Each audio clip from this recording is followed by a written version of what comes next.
बिस्मिल्लाहिर्रहमानिर्रहीम। अस्सलाम वालेकुम दोस्तों, मैं हूँ मोहम्मद माजिद और आप देख रहे हैं HTN मैथ्स एकेडमी।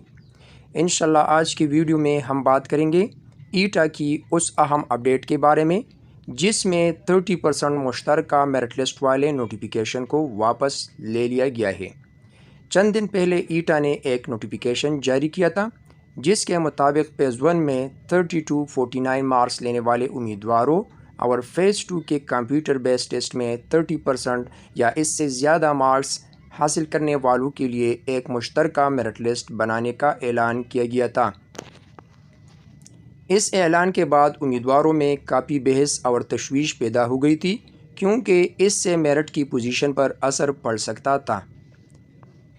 अब बात करते हैं नोटिफिकेशन की वापसी और इसके असरात पर। अब ताज़ा सूरत हाल ये है कि ईटा ने वो 30% वाली मुश्तरका मेरिट लिस्ट का फ़ैसला वापस ले लिया है।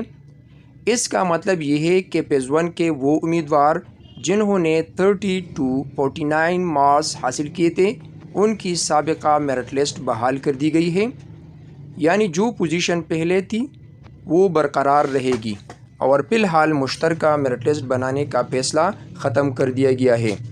ये ख़बर कुछ उम्मीदवारों के लिए अच्छी है जबकि कुछ के लिए मायूस कुन भी हो सकती है, ख़ास तौर पर वो उम्मीदवार जो नई मुश्तरका मेरिट लिस्ट से फ़ायदा उठाने की उम्मीद कर रहे थे।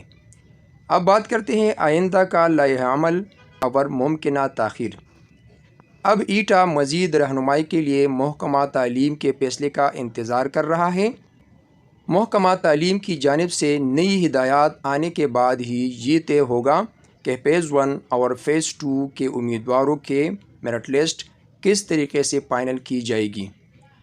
इसी वजह से फेज़ 2 की हतमी मेरिट लिस्ट में कुछ ताख़ीर भी हो सकती है क्योंकि जब तक बाज़ाब्ता फ़ैसला नहीं आता लिस्ट को दोबारा तरतीब नहीं दिया जा सकता। उम्मीदवार हज़रात सब्र रखें और किसी भी अफवाह पर यकीन न करें। जैसे ही ऑफिशियल अपडेट आएगी आपको फौरी तौर पर आगाह किया जाएगा।